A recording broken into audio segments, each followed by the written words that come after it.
In the latest barrage of missiles from Iran, one of them directly hit a hospital in Beersheva. And you would think there would be mass casualties, but there wasn't. You would think there would be hundreds of patients injured, wounded, and killed, but there weren't. Guys, a huge miracle just happened here in Israel. Let's get into it. I'm Justin Hilton, and this is the Israel Guys. It's been very crazy here in Israel, absolutely wild. The war has been going on for about 6 days now. There have been multiple rocket barrages from Iran. Every night, things are changing every single day. Last night, there was a barrage around midnight. About 5 missiles were fired in that one, and thank God no one was injured or killed.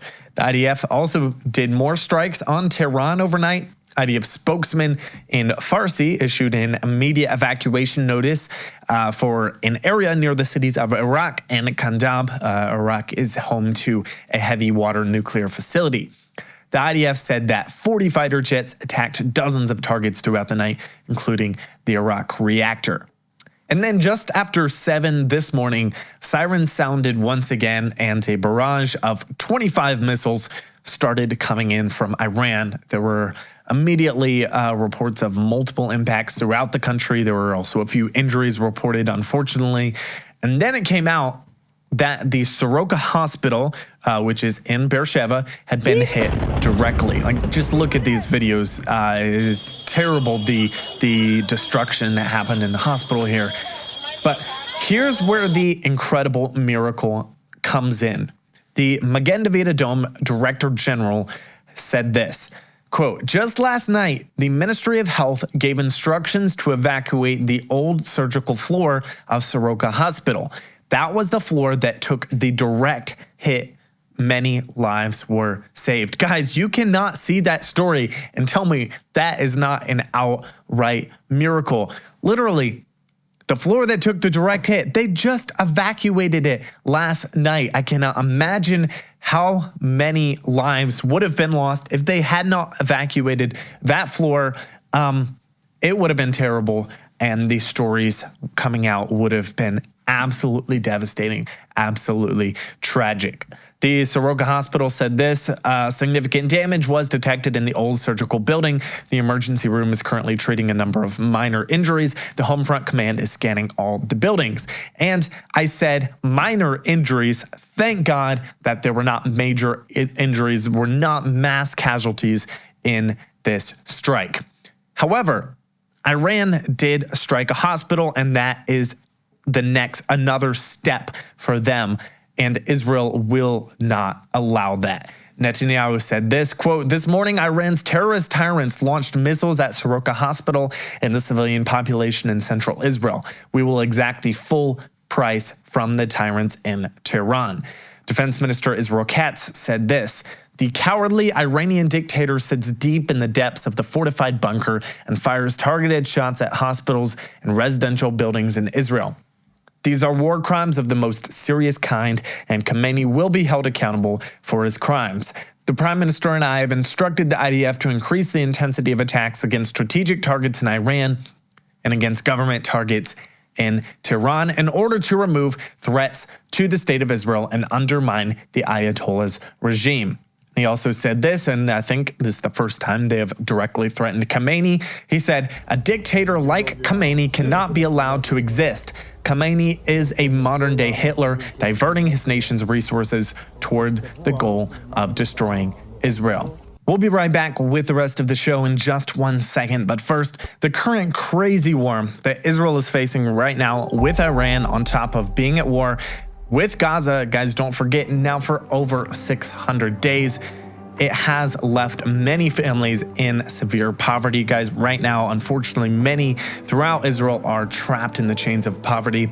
Ma'ir Panim is a trusted organization that has helped hundreds of thousands of Israelis for years, including widows, orphans, single mothers, soldiers, and Holocaust survivors. But right now, they are very exhausted from the constant nighttime sirens, having to run to shelters every night, and still trying to help those in need. Guys, they need our help to keep this amazing endeavor, this amazing organization going during this crisis that Israel is going through right now. Just imagine the lives that you're touching by providing a safe refuge, warm meals, and critical supplies. Your generosity reminds the people of Israel that they're not forgotten, especially during these extremely difficult times when hundreds of people are now homeless because of missile strikes from Iran. Millions of people are under enormous stress from facing the threat of Iran, also having to run to bomb shelters every night. It gets very, very exhausting. Guys, the people of Israel need us right now more than ever before. This is an amazing way that you can help them be able to go through these hard times. Just visit israel-donate.org or click the link in the description below to stand with Israel and make a real difference today.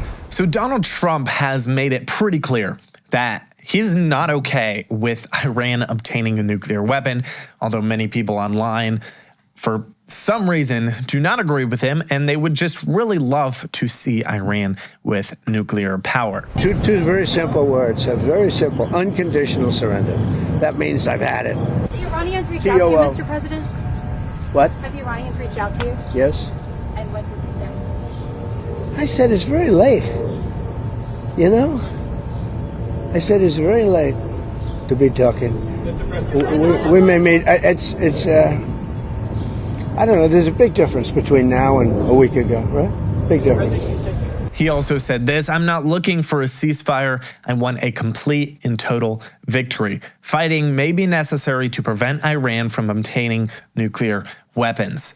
New York Times said that Iran would agree to Trump's offer to meet soon. This was last night. And then, according to the Wall Street Journal, Trump told his top advisors this: "I have approved a plan to attack Iran, but I'm waiting with the final order to see if Iran abandons its nuclear program." CBS also reported that President Trump approved plans to attack Iran on Tuesday, but has not yet decided when to attack. And then, according to Bloomberg, quote, "Senior American officials are preparing for the possibility of an attack on Iran in the coming days, possibly as early as the end of the week." I said this a couple of days ago, but it does look like the U.S. is about to get more involved in this war. They have the Carl Vinson Carrier Strike Group in the Middle East, with the Nimitz Carrier Group joining in the next few days. The Ford Carrier Strike Group was ordered to Europe to be in closer proximity if needed. Also, Trump keeps hinting that something big is about to happen. I'm not sure when, but I think it will be very soon. And for all you fearmongers worried about the U.S. sending in ground troops and invading Iran, Candace Owens even telling troops to get dishonorable discharges instead of going into Iran. Guys, that's not happening. What they're talking about here is most likely a simple airstrike on the Fordo, I say simple, fairly simple airstrike on the Fordo nuclear plant that Israel is not able to take out because they don't have 30,000-pound bunker buster bombs like the United States does. Israel already took out the Natanz plant, but the Iranians specifically built Fordo on the side of a hill, made it very difficult for Israel to take out. So they need the U.S.'s help with this. The Israeli ambassador to the U.S., Yechiel Leiter, said on Tuesday, "When the dust settles, you're going to see some surprises on Thursday night, Friday that would make the beeper operation almost seem simple."